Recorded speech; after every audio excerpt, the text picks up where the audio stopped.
Halo guys, perkenalkan nama aku Albert Ignatius Alboin, NIM aku 21G1.0044. Aku dari kelas akuntansi 1.2. Di sini aku akan menjawab pertanyaan dari mata kuliah religiusitas. Sebelumnya, aku akan berdoa sebelum memulai pelajaran ini. Doa akan aku pimpin dalam ajaran Katolik. Dalam nama Bapa, Putra, dan Roh Kudus. Amin. Dan Yesus, terima kasih atas berkat-Mu untuk hari ini ya Tuhan. Kiranya Engkau telah memberkati aku dari malam hingga pagi hari ini ya Tuhan, tanpa suatu kekurangan apapun.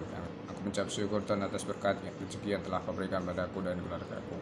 Kiranya aku hari ini akan belajar ya Tuhan, berkati aku dalam belajar ini. Semoga pembelajaran yang aku terima dapat berguna bagiku di masa depan dan masa ini ya Tuhan. Terima kasih ya Tuhan, di dalam nama Tuhan Yesus Kristus aku telah berdoa, amin. Dalam nama Bapa, Putra, dan Roh Kudus, amin. Di sini aku akan menjawab pertanyaan yang pertama. Tulis makna pengampunan dalam ajaran agama masing-masing. Dalam agamaku, aku mengambil satu ayat, yaitu Matius 6 ayat 14 sampai 15. Karena jikalau kamu mengampuni kesalahan orang, Bapamu yang di surga akan mengampuni kamu juga. Tetapi jikalau kamu tidak mengampuni orang, Bapamu juga tidak akan mengampuni kesalahanmu. Jadi, kita harus terlebih dahulu mengampuni seseorang. Kemudian Bapamu di surga juga akan mengampuni dosamu sendiri. Ya, di sini aku akan melanjutkan pertanyaan yang nomor 2. Pertanyaan nomor 2, silahkan jelaskan salah satu contoh pengampunan di dalam kitab sucimu. Apa penyebab lahirnya kemampuan mengampuni dan apa dampak dari kemampuan manusia untuk mengampuni ke depannya? Di sini aku mengambil satu ayat dari Alkitab dari Matius 18 ayat 21 sampai 22. Perumpamaan tentang pengampunan.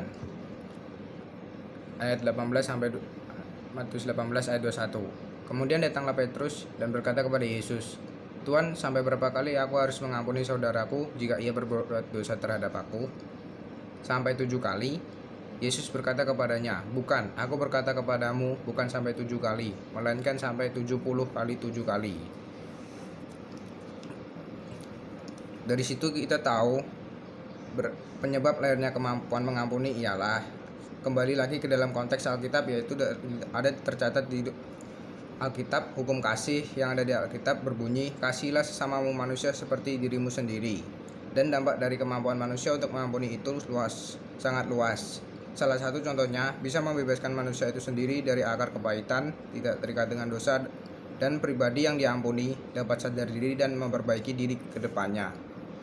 Yang terakhir, saya akan menyampaikan satu nilai atau kisah hidup dari Monsinyur Albertus Sugiopranoto.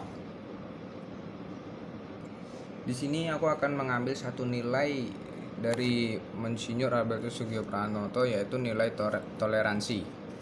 Pertemuan Presiden Soekarno dengan Monsinyur Sugiopranoto di Roma, di mana Presiden Soekarno ingin melakukan suatu pertemuan dengan Presiden de Gaulle, Prancis. Soekarno meminta doa restu dan dukungan Roma Agung untuk perundingannya kali ini. Dengan pertemuan Presiden Soekarno dan Monsinyur Sugiopranoto, di mana keduanya merupakan tokoh penting dalam dua agama, yaitu Islam dan Katolik. Berarti ini menandakan bahwa sebagai satu bangsa kita harus saling menghargai dan mengakui kebesaran pihak yang satu dengan yang lain, dan harus dapat saling hidup rukun dan damai.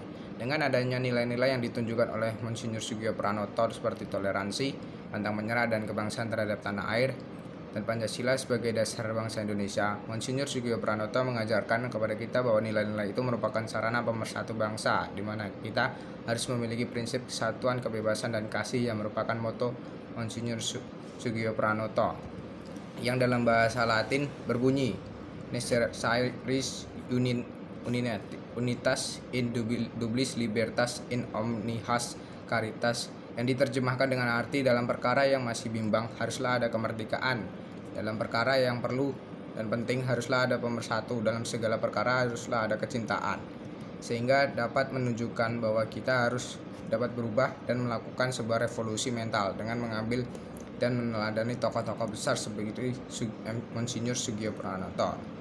Ya, sekian jawaban dari saya. Saya akan tutup doa pembelajaran kali ini dengan doa ajaran Katolik. Dalam nama Bapa, Putra, dan Roh Kudus, amin. Terima kasih Tuhan atas berkat-Mu, karena Engkau telah menyertai pembelajaran gua pada pagi hari ini ya Tuhan. Kiranya apa yang telah aku pelajari hari ini dapat berguna bagiku suatu saat nanti ya Tuhan. Terima kasih ya Tuhan, di dalam nama Tuhan Yesus Kristus aku telah berdoa dan mengucap syukur. Haleluya, amin. Thank you guys.